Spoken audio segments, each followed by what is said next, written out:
নমস্কার, নিউজ ভ্যানগার্ডের পর্দায় আপনাদের প্রত্যেককে স্বাগত। আপনাদের সাথে এই মুহূর্তে আমি রয়েছি শতাব্দী। চোখ রাখবো আজকের গুরুত্বপূর্ণ খবরগুলোর দিকে। আগামী সোমবার ইসলাম ধর্মাবলম্বীদের পবিত্র উৎসব ঈদ। আর এই ঈদ উপলক্ষে জমজমাটি বাজার। তবে ইসলাম ধর্মাবলম্বী বছরে দুটি ঈদ হয়ে থাকে, একটি ঈদ উল ফিতর এবং অপরটি ঈদ উল আজহা।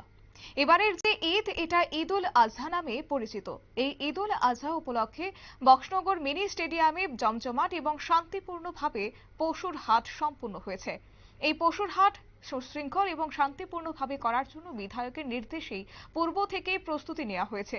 এই বিশাল বাজারকে শৃঙ্খলা এবং শান্তিপূর্ণ করার জন্য হিন্দু মুসলিমের মিলিত প্রয়াসে ৩৫ জন দিয়ে একটি কমিটি গঠন করা হয়। প্রখর রৌদ্র এবং রৌদ্র থেকে বাঁচার জন্য ক্রেতা বিক্রেতা সকলের জন্য শৃঙ্খলা কমিটির পক্ষ থেকে পানীয় জলের ব্যবস্থা করা হয় এবং একই সঙ্গে দূরবর্তী এবং অতিথিদের বসার জন্য একটি সুন্দর ছায়াযুক্ত স্টেজ করা হয়।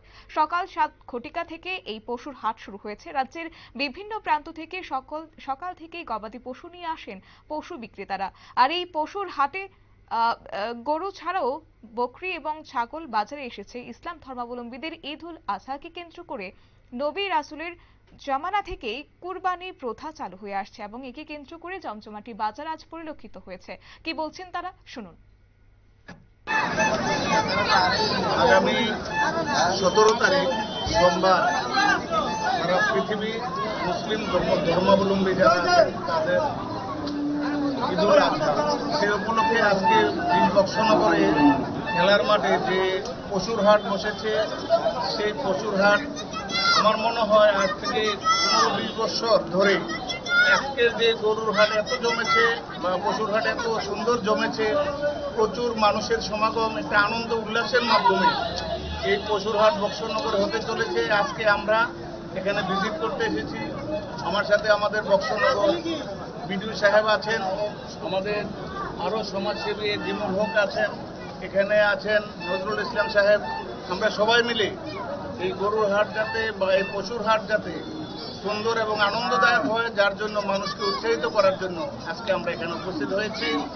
আজকে আমার জীবনে প্রথম দেখলাম বক্সনগরে এত বড়, এত গরু, এত পশু আজকে এই বাজারে উঠেছে, এত মানুষের সমাগম আমার জীবনে প্রথম দেখলাম।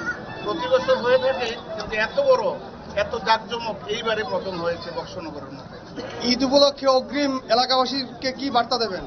সে আগামী 17 তারিখ অর্থাৎ আগামী সোমবার ঈদ উল আজহা মুসলিম ধর্মাবলম্বী যারা আছে তাদেরকে আমি ব্যক্তিগতভাবে অত্যন্ত শুভেচ্ছা জানাচ্ছি। আপনাদের ঈদটা যাতে আনন্দদায়ক হয়, তার পাশাপাশি ত্রিপুরা রাজ্যে যারা আছেন মানুষ, ত্রিপুরা রাজ্যে আম জনগণ সবাইকে আমি আমার ব্যক্তিগত তরফ থেকে সবাইকে ধন্যবাদ জানাচ্ছি, আগাম ঈদের শুভেচ্ছা জানাচ্ছি, সবাইকে ধন্যবাদ। আপনারা শুনলেন বিধায়ক তাফাজ্জল হোসেনের বক্তব্য। তবে এলাকার বিধায়ক আজ এই পশুর হাটটি পরিদর্শনে গিয়েছেন এবং সেখানে তিনি বলেছেন, বক্সনগর এলাকার চিরাচরিত রীতি অনুযায়ী হিন্দু মুসলিমের সম্মিলিত প্রয়াসে ঈদ পূজা সর্বদাই অনুষ্ঠিত হয়ে থাকে। এই বছরও ব্যতিক্রম নয়, তাই এই বছরও সেজে উঠেছে পশুর হাট। আর এই ঈদকে কেন্দ্র করে আজকে বিধায়কের পরিদর্শন। নিয়ে নিচ্ছে ছোট একটি বিজ্ঞাপন বিরতি, সঙ্গে থাকুন।